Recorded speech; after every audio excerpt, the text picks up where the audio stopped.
Hello, friends. Welcome to Creatives on Camera, the podcast for makers and educators growing their teaching businesses with purpose, creativity, and connection. I'm your host, Lyric Kennard. Today, I'm joined by Amberleigh Adoff, artist, educator, and social media manager for the Craft Industry Alliance. In this conversation, we talk about something every solo business owner needs: community. We explore how building relationships with other creatives helps us share perspectives, stay grounded, and see our work more clearly. Amberleigh also shares insight on creating systems that free up your time, managing the emotional highs and lows of running a business, and pushing past imposter syndrome to do the work that matters. Whether you're just starting out or deep in the daily grind, this is a conversation about staying steady, staying connected, and giving yourself room to grow. Let's jump in. Hello, friends. I would like to introduce you to Amberleigh Adoff from B Suite Studio. She is a surface pattern designer, and she has a business helping people manage their social media, mostly solopreneurs, but also the Craft Industry Alliance, which is one of our favorite organizations and companies. It's the trade organization for the craft industry. And I think that's where I met you, at a Craft Industry Alliance booth or event. And we were told to send photos to Amberleigh. So it was really fun when I got to see your face and watch what you do. So why don't you tell us a little bit about who you are, why you're in this creative business, and what your businesses look like? Absolutely. So I am actually a former educator. And so I left teaching to pursue a creative career in surface pattern design. And while I was building my surface pattern design business, I realized that I really enjoy the business side and the marketing side of business. So I started to freelance as a social media marketer and virtual assistant for other creatives through Craft Industry Alliance, actually, is where I connected with a lot of my clients. So a lot of my clients are in the craft industry. That's awesome. Tell us a little bit about the surface pattern design. How does one actually make an income designing pretty patterns on things? That's a great question. There's a lot of ways to build income, and you kind of have to have multiple ones when you're pursuing it. So I mainly focus on licensing, which is basically other companies renting my artwork for their products. And then I make royalties off of that. So I do that, as well as I use my designs on my own products that I sell, or on print on demand sites where I can upload my artwork and other people can buy products with it on there. And then I make, a commission or royalties off of that as well. Yeah. And I see that you have an Etsy shop where you make beautiful things. I mean, you're still a hands-on maker. Yes. I love working with my hands. And so that's a favorite part or aspect of my business. Not everybody does that, but I do like to make my own products and hold them and sell them, and kind of that tactile of seeing like your artwork on an actual product is really exciting for me. It is really fun, isn't it? Why did you get into the business support side of things as a social media manager? Yeah, I think when you're building a surface pattern design business with licensing, it takes time. It takes time to find clients and to build up those royalties. So I needed something in the short time to also supplement my income. And as an educator, there's a lot of skills I have with management and just behind the scenes, like organization. And so I figured those skills would be applicable to helping other businesses in the behind the scenes. I like creating systems and organization and all that. And a lot of creative business owners need support in that area. They want to focus on the creative part, and I'm really good at the logistics and the detail oriented aspect of things. So it was kind of fun to use those skills in a different way and to help and support other creatives in the same way that I liked helping students. So it kind of met both those needs of wanting to support and help other people, and then also using my skills with organization and creating systems. In a practical way, what does that look like when you are supporting somebody's business? What are the things you actually teach another business person to do, and what do you do for them? Yeah, I mean, I think it's a lot of problem solving. So every creative has like a problem they're trying to solve, whether it's they don't have enough time for something or they don't know how to organize something. And so I think my skill set is taking those challenges and trying to figure out systems that solve that, whether it's just creating a way to organize content for social media, or whether it's a way to, organize clients or emails, just cleaning up emails, so you're not overwhelmed. It's really identifying, it's very personalized to each creative, and trying to offload the things that creatives don't enjoy doing that I most likely do enjoy doing, and taking that off their plate. So it could be creating systems that work for them, but it also could just be managing and taking something off that they just don't want to deal with and want to focus on other aspects of their business. What do you do for the Craft Industry Alliance? I manage their Instagram account. What does that mean? Do you create the content? Do you interact with people? Do you schedule it? So, I mean, they have a lot of really amazing content. So it's pretty easy for me to pull existing content, new content that's coming out. So I mainly plan which content I'm going to share. And then I either create graphics or use their existing graphics, and then I use a scheduler to schedule it out. So it's more of me compiling the information, and I have some systems that make it kind of more efficient, and I have kind of a routine, so it's a nice pulling information, sharing it, scheduling it so I don't have to worry about it, and I definitely batch the material so it's quicker. I love what you said about using existing materials. Some people don't even think about looking at their data on their website, on their blog that's been around, and finding a post that's most popular, right? And then repurposing that for social media content. Do you do the actual, if you're doing a reel, do you do the actual video editing? Not particularly for them. I have done it for other people. For them, sometimes they'll have somebody create a reel, unless it's like an event, like H&H America. I might collect some video and cut it together myself. But for them, sometimes they have people that will create videos, like influencer type stuff, and I will repost that for them. Cool.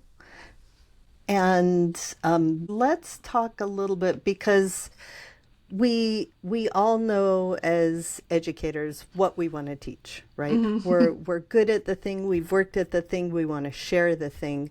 But if we don't know how to get it out in front of people so they know that we have this gift to offer, then nothing really works, right? So that marketing aspect is the thing that makes the vast majority of creatives just shudder in horror. Yes, like, I know. Oh, what do we do?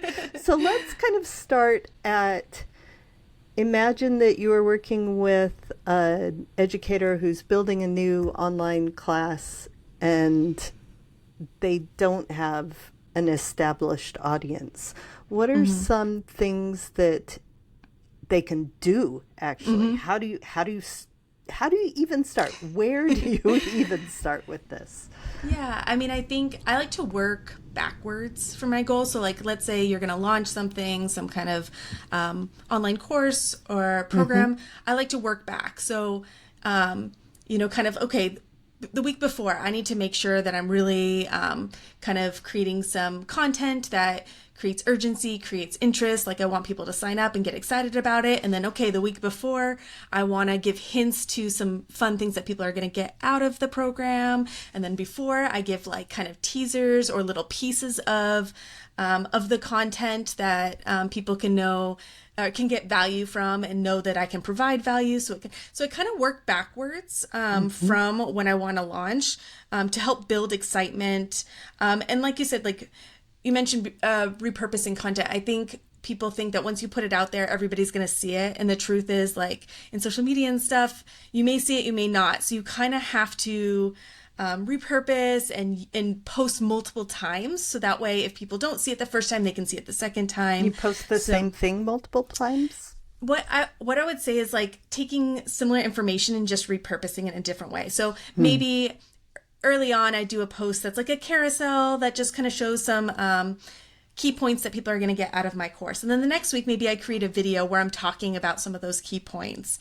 And so it's kind of taking the value and the information that you have and breaking it up and using different approaches to it, and then kind of trickling it backwards from when you're going to launch. So that way you have plenty of opportunity for people to get invested, to get excited, and to know more about what it is you're offering. So I think it's good to planning ahead is really helpful when you know that you're going to do that so that you can prepare for that. Right. So I would. The purposes I heard were first teasers of giving people a clue, a hint of what's coming up, then trust builders, valuable content, right? Here's a little bit of what you can expect, and then the urgency of it's now, sign up now. And when you say content, are you talking about videos, photos, captions? What does content mean? If somebody is not on social media, what does that mean?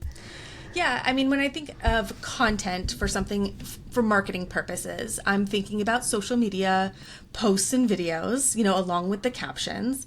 I'm also considering like email. Email marketing is really great for promoting. So if you already have an email list, or you'd like to get people on the email list so that you can sell them your course. So I think a combination of both social media marketing, email marketing, and even if you have a website, maybe doing some blog posts. I think that's where you can repurpose the content as well. Let's say you have a blog post introducing what you're going to be teaching, and then pulling elements out of that and putting it in your email, and then pulling elements out of that to put into your social media. I think starting with a body of content like that, like a blog, would be easy to pull pieces from and repurpose into those other marketing aspects, email and social media. I'm a huge fan of the efficiency of using one video or one piece of writing and breaking it up and using it in all the places. So you don't have to come up with new things all the time. Absolutely. When you're filming a tutorial, when you're filming a course, keep that raw video. And when you're filming, do your still shots, do your headshots, do your B-roll, do all the things so that you have this library of content all at once. Yeah, right. I agree. I keep like a folder on my phone where I just will dump all the B-roll, all the photo clips, so I have a place to go and just pull to create those clips and content information. Right. So that's a first level of organization and efficiency. How do you, what different online schedulers do you use? And for somebody who, again, let's just talk to people who have not been on social media as a business trying to market, and they feel completely overwhelmed, like I have to do all these things every day and I don't have time to make my things. What does it look like to actually implement getting this content out to people in a way that makes any difference at all? Often we feel like we're just spilling all this time into a void. Yeah, I'm always surprised when I'm getting new clients at how many people don't use a scheduler, and a scheduler is amazing. Being able to put your content or schedule your content out for several weeks and not have to worry about it is way easier than trying every day to think like, oh, what should I be posting? What should I be doing? So I like to use Later is a really good scheduler. Along with Planoly. Planoly has kind of a more visual aspect to it, so I like that. But Later's a really great scheduler that can connect to multiple different accounts, whether you're using Pinterest, Instagram, LinkedIn. If you're looking for a free scheduler for Instagram and Facebook, you could use Meta Business Suite. It's which is complicated. It's so complicated. I agree. I use it with some clients, but it really is clunky. It's a pain. So it's not my favorite, but it's free. But I would say Later is probably one of my favorites to use for scheduling. Right. So what schedulers look like, it's a subscription platform most of the time, and you connect it to all of your different accounts, and you can put a piece of content up one time and it will send them to all the places. So you are not manually doing all of these things. Yes. So much easier. Good to know. What happens then? Like just putting this content out, how do you make it effectively bring people to customers, to real relationships with you, to the people who will actually, buy your stuff. Right. Yeah, I think I'm a big data person. So I do like to collect data on how my like social posts are doing so that I can make a little bit more informed decisions. I think people get overwhelmed and they're like, I don't know what I should be putting out there. And I think once you start putting things out there, keeping an eye on things and being like, what is doing well? What are people resonating with? Making sure if people are commenting, you're responding and engaging with people. I think also thinking about how you interact with content. What is the type of content that you like and you're drawn to, and reflecting on that. I think people think that they have to do like these very polished, perfect videos that they put out. And like really when you're looking at content, nobody's really analyzing that or judging, you know what I mean? Like we like stories, we like connecting with people, we like seeing behind the scenes. So I think paying attention to the content that you enjoy and implementing that in your own stuff, and then keeping tabs on and collecting data on what is doing well and what's not, so that way you can make adjustments that are educated. Do more of what works well. In later in platforms like that, can you see the data from all the different platforms, or do you have to log into each of the different platforms? Some platforms do have some analytics tied into it. And then you can, of course, go in through. So I know like later you can see some of the analytics, like with if you use your link in bio, it'll collect analytics and Instagram and things like that. But I a lot of times will go into the individual accounts because they do kind of get different information. Right. Yeah. And are you looking at views or engagements or comments? What's important? Yeah, it kind of depends on your goals. I think engagement is really important. I think, people will come and they'll look at your stuff and that's great. But if they're not engaging with it, they might just be passing through. So I think for me, I like to focus on engagement. I think I like to focus on moving my potential people from social media to my email list, How? Seeing those actionable steps. I think looking at email subscribers from social media, having ways to encourage your viewers to get to your email by maybe offering leads, whether it's more information about your course or like a little snippet of your course, something to get them to your email list. I think social media is great for advertising and things like that, but it isn't an audience that you own, whereas in your email it is. So it is helpful to get those people. I think I've heard like a good analogy of like the people who are stopping by your social media, they're in your town, they're visiting, they're maybe coming into your storefront, but you really want them to become your friend, become regulars and really interact with you. So you need to get them to your email list, because that is like your inner circle. Those are the people who are already invested, want to be there. They're more likely to buy from you than people who are just passing through your social media. So I think in the end, I think that is the goal, is to have them engage enough to want to be in that inner circle in your email. So finding ways to do that, whether it's offering that lead to incentivize them to join your email, or just giving them reasons to follow you more closely, I think is important. Do you actually say in your videos, hey, come sign up on my email list, or here's a freebie I have to, do you pitch those things? Or Yeah, absolutely. I mean, if people don't know that's there, they're not going to know how to join. So yeah, absolutely. I think explaining, showing what you're offering, and then giving them an opportunity, if they're messaging you on your posts and saying, hey, I have more information, like if you want to dive deeper, here's a link, join my email, or download this lead. Yeah, I think you have to let people know what's available and what you're offering for them to engage in it. And the offer, whether it's the course, sometimes to get people on, lead magnets are fantastic. It's a gift that you give in return for the gift of their email back. Yeah. Have you seen some lead magnets that have done really well, or give us a general idea? A lot of my students at the Academy for Virtual Teaching will come up with basically a whole course or a whole book as a lead magnet, and it doesn't need to be that. No. Tell us about some of the lead magnets that you've seen. Yeah, I mean, I think like if you have a really intense course with all this information, sometimes just pulling out the key points from that to give people kind of like a heads up. The thing is, people will get those key points, but they'll want to know more. And so obviously the course is more in depth. So it gives them a kind of an overview and builds confidence in what they're going to get more information about by giving them kind of a simplified form, or even if it's like a resource to help them, whether it's like a planner or kind of a roadmap or something like that, to make them feel like it's more approachable or that they can work on that content, I think is helpful. Or even like a mini guide that just takes one section out of your course that gives them kind of a little bit.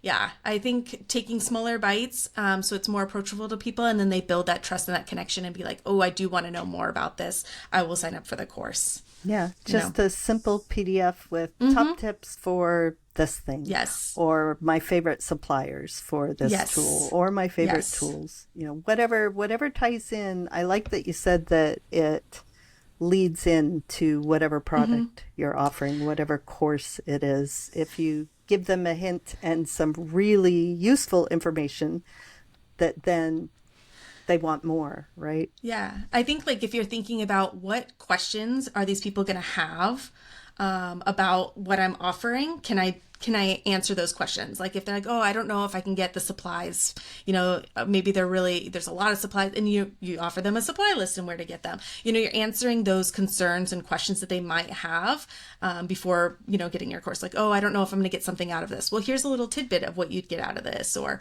I don't know, am I going to have time to do this course? So answering those questions and concerns with the content you're putting out can help alleviate some of that and get people more interested in signing up. Right. Link in bio, link in the comments, all that kind of stuff. Yeah. Don't forget the calls to action. Don't forget actually asking people to do the thing that you want them to do. Yeah. Because sometimes we don't know. We're like, oh, that's cool. So offering them something a little bit more is lovely and delightful.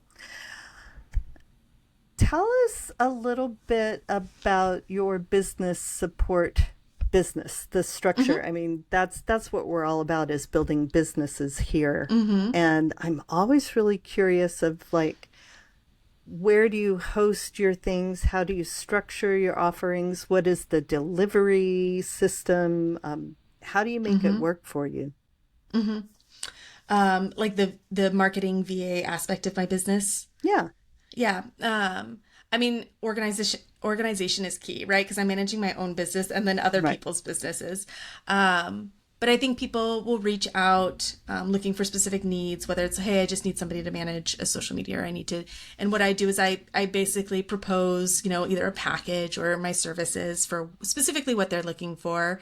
And once we agree on what I'm going to help with, we kind of do an onboarding, and that's where I get connected with their accounts and like whatever I need access to. And then that's when I start to build out kind of the action plan. For me, I use the tool Notion, which is really helpful for organization. So sometimes I'll build out a specific Notion page for a client, whether it's for them to use with me or for me just to use to organize them, where I'm kind of putting my to-dos, I'm putting my schedule, I'm linking. You can link all kinds of things to it. So it's a task manager. Yeah, it is. And it's a great way to create like a hub. I think we have so much stuff floating around in our Google Drive, and like there's websites in our browser, there's all this stuff. And I really like to have everything in one place. So it's really easy for me to go from client to client and be able to access everything. So it's a great tool for you to connect and put all that information in one place so that you don't have to go digging. And so that makes it really efficient. It makes it easier for me to help my clients and to build, you can build spreadsheets in there and databases. And so I can collect my analytics. I can do all of that in one place. Nice. So that's really helpful. So having an organized system. Do people find you mainly via social media? What platform is your website built on? My website's on Squarespace, and I do get a lot of clients from Squarespace. I get a lot of traffic specifically looking for creative virtual assistants, because it is kind of a specific niche. People who are looking for help like it when somebody has experience with their industry and kind of knows what it's about. So I do get some traffic from my website, probably mostly from there, then. Excellent. So you built a Squarespace platform where it's a payment gateway. It helps you schedule and offer online services or deliver digital goods. And from what I'm hearing, a lot of people are really happy with Squarespace, which is good to know. It's fun. Yeah, it's very user friendly. It's really good for somebody just starting out, intuitive. Yeah, I really like the platform, and it's becoming a strong platform. It does have integration for doing e-commerce and things like that, which make it a good starting place for sure. Right. Do you have your own newsletter that you put out for your business? I do. What kind of content do you put in your newsletter? I do a weekly newsletter. One of the main focuses of my newsletter is I send out positive affirmations for the week, or a mantra for the week. But my newsletters, I kind of have like a templated situation where I always share that mantra, but then I also share new products coming out, any new licensing deals where people can see my work, things added to my shop. Sometimes I will also add like productivity VA tips in there, or a creative challenge. I kind of have it scheduled out so that like one week I'll share something creative, the next week I will share a tip. And so I kind of have a system that makes writing my email content a lot easier. So your email newsletter targets both the creatives who buy your things that you've made with your hands and your business clients who are other creatives who you're helping on the business side. Interesting. And that works for, I guess they all do have something in common, even if they're different services that they're getting from you, right? Yeah, I think everybody, even depending on the level, everybody has creativity. And so, and everybody has kind of their own insecurities about it. So even if you're a professional creative, there's other creative aspects that you might be intimidated about. And I'm really, my goal is to make everybody comfortable with creativity and exploring that. So whether it's somebody who's new to it or somebody who's done it for a while, but is looking to explore other aspects of their creativity, I think it's all kind of the same audience. And I think everybody's trying to find ways to be more organized and make things easier for them so that they have more time to create. So I do think it overlaps with my audience. Oh, good. And I love having a template, having just, this is the thing that I plug into the system that I know that works. It's too hard to come up with inventing the wheel. You have to make it easier. You have to find ways to make it simpler. It is. And you can, it's again, you can repurpose content, right? So the same stuff that goes in your newsletter can go in 5 social media posts, right? Yes, exactly. Beautiful. Excellent. If you have dreams for your business going forward and you have plans, what does your business that is your easy button, done, amazing, perfect look like? You mean in the evolution or just like in the productivity of my business? Either way you want to answer that. Yeah.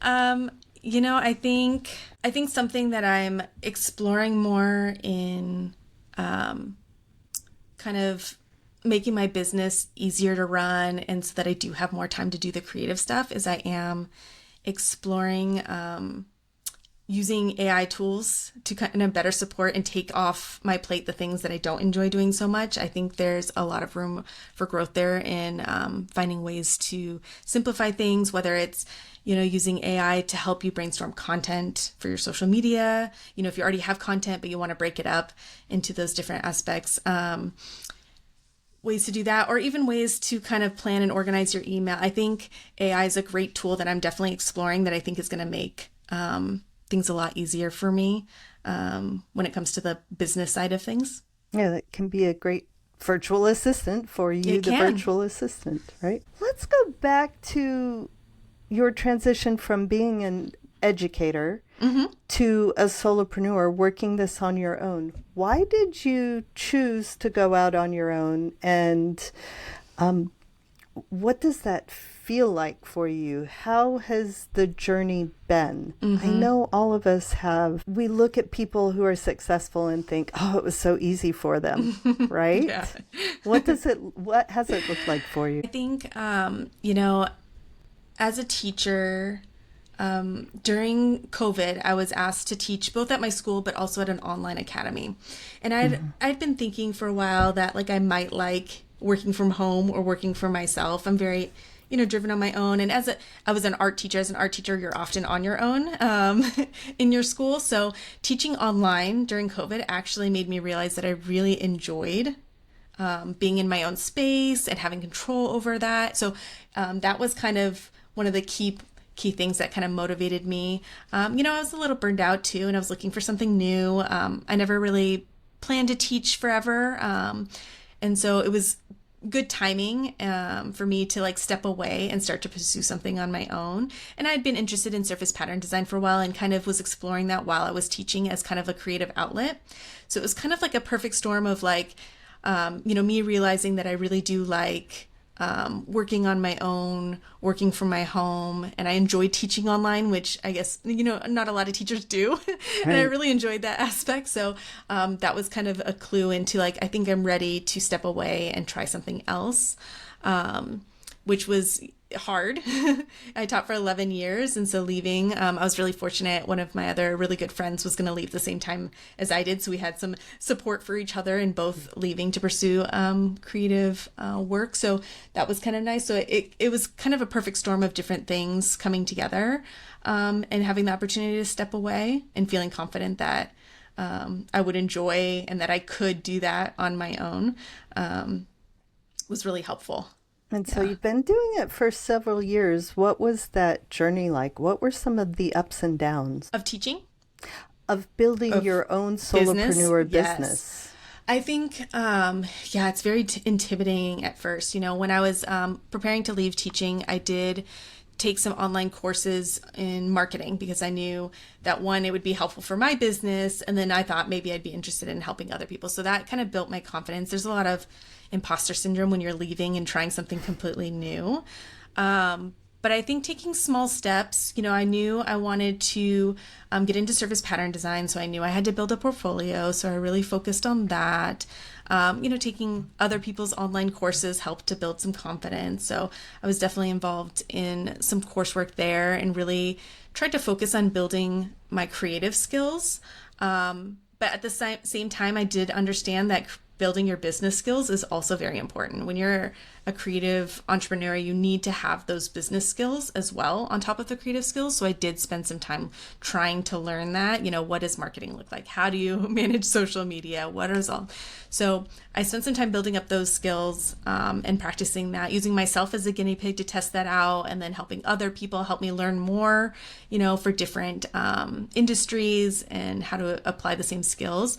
So it was definitely I was trying to be a sponge and learn, as a teacher, I'm a lifelong learner. So really just trying to learn as much as I can from those around me. I definitely also started to connect with other creatives. I think that's important because most of my community before were teachers, because that's what I was surrounded with. So I started to connect more with like creative groups in my area and other creatives. And I think that's really valuable because you learn from each other and you have the support from each other, especially when you're doing a new career, new creative career. You need that support because there is a lot of ups and downs. I think when I first started, I was so focused on the output, like, oh, am I making money? Am I getting results? And I think if I went back, I would focus more on the input, like what am I doing when because you don't always have control over, who's going to answer your emails or how, you don't have control over that. But what I do have control over is the work that I'm putting into it and what I'm learning. And so I wish my focus was more on that. And I think now it is, because if you focus always on the output, you can get discouraged. I was getting discouraged when I wasn't getting the results I wanted. And so I think that was a challenge. But once I kind of shifted that and realized, oh, I'm doing really great things and I'm really proud of my work, it kind of shifted and made it a little bit easier when switching careers, for sure. So what I heard was you had a plan and you knew the steps along the plan. So you began with educating yourself, learning the things you needed to learn, not just the surface pattern design, which is your business, but the things around it, the business part that will support it. You found community, which is always super important. So plan, learning, education, community, and implementation. But most importantly, what you said was the way you thought about it. Instead of being so frustrated that, everybody hasn't licensed me already. And, Yes. it can be scary because you watch your bank account diminish, Yeah. right? And we all have to eat. And exactly. It's nice to have a roof over our heads. Yep. So it can be really scary to not know if this is going to work or not. But then you moved into this, the whole thing is a learning process. The Yes. whole running the business is let me test and learn and grow from Yep. the things I've already done. Yeah, I think I learned that while teaching, like taking risks and trying things. When you're a teacher, you come up with a new lesson plan. You're like, I don't know, kids may respond to it, maybe, but you just go for it. Like, what's going to go wrong? And so I think that built up my skills in risk taking and experimenting and trying new things. And that really carried over. I knew like, okay, if this is not working, I'm going to try this and see how this goes. And it helped with not being afraid to take those risks and experiment. And I think that's really valuable because I think sometimes you have to do that. You have to go out of your comfort zone, try something new, experiment, see if it works. If it doesn't, that's okay. Go back and try something else. I think that's an important aspect of when you're getting started. Yeah, when you're getting started, even going along in the businesses, because businesses too learn and grow and pivot and things happen. Life happens to a lot of us. If you could give one bit of practical advice to somebody who is just starting out, creating an online business. In this case, we might be creating on-demand classes or whatever it is that we're working with. What could you tell them when they are at that low point, when there's that kind of terror of, have I made a mistake of even thinking I could do this? I mean, as an educator, I know that like what we perceive as failure is actually learning. I think those low points in your business are the parts where you learn the most. When you're being successful and things are going great, you're not really learning as much. And so I think those are positive, important aspects of your journey because it's where you stop, you reflect, and you learn from. So it's actually a normal part, but also a positive part of running your business because it's where you're teaching yourself how to pivot, how to try different things, how to be resilient. So I actually think that building a positive relationship with those low points or what you perceive as failures are a good thing. They're necessary, but also can be positive if you look at them slightly differently. Yeah. Try it and see, and then it's a lesson that you needed to learn from. Yeah. And analyze it and figure out what was going on. And if you don't know, ask somebody who does know to help you figure out what was going on, I right? know. People are afraid to ask for help, but that's why you need your community. You need people on the outside who have a different perspective. Yeah, it's so valuable. Right. It's always lovely and helpful to swim in a whole school of fish, especially when they're all different, coming from different experiences, because they can see things that we don't. We get so close and so invested in the thing that we're doing, right? That's the thing. We're so close to our business that sometimes it's hard to see the things just outside. I have like a monthly mastermind of my creative friends who all have very different creative businesses. And I always learn something when I meet with them, and they always have some insight because they have some distance from my business that's so valuable. So I do think sharing and connecting with others can help you see maybe opportunities or ways to pivot that you don't see because you're in it, And this is what happens when you come from the idea of community and collaboration instead of scarcity and competition. Yes.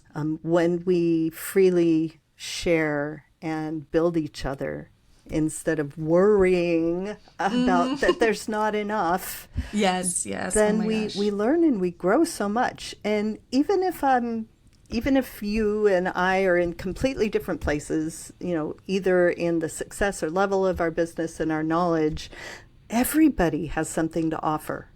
Yes, absolutely. I agree. It's a beautiful thing. Amberleigh, it has been absolutely delightful to chat with you. I would like to throw out a quick question about what is the last thing you made? The last thing I made, so I've been a creative hobby I've been exploring is like costume making. Ooh. Yeah. And so the last thing I made were a costume piece inspired by dragon riders. So it's like this, yeah, it's very cool. So yeah, I'm working on a dragon rider costume. So I made like these arm gauntlets. Oh, armor. I know. It's kind of random, So but cool. fun. Oh, no, like we could geek out about this Yeah. all day long. This is something I am totally fascinated and in love with as well. Yeah. So much fun. It's so much fun to see people who are creative and how multi-craftual we all are. Yeah, I think it's important, for me, creative play is really important. Having things outside of my business to be creative, I think helps with you kind of learning new things and thinking outside the box too. Sometimes we're so focused on our craft that it helps to give our brains a break and play creatively, because that's sometimes where I get other ideas that I wouldn't normally think about. So, And definitely- sometimes something entirely different. I was yes. told that I had to stop coming up with new business ideas. I said, get a hobby instead. You can't do all of these things. And so I picked up learning electric bass, which is completely outside of anything with the things I make with my hands, right? But it's so Yeah. much fun. Oh, that's perfect. Yeah, I think it's important to have that. And Both it's for really, creativity in our brains. right? And I don't have to be good at it. And it's amazing the ideas that come to me for my business that I actually Yes. need to be focusing on while I'm doing this other thing. You let go of that kind of anxiety about, am I going to get this right? Is this thing going to work? What do I have to do next to make this work? Yes, I totally agree. Amberleigh, thank you so much for spending time with us. It's an honor and a pleasure to have you with us. Thank you so much for having me.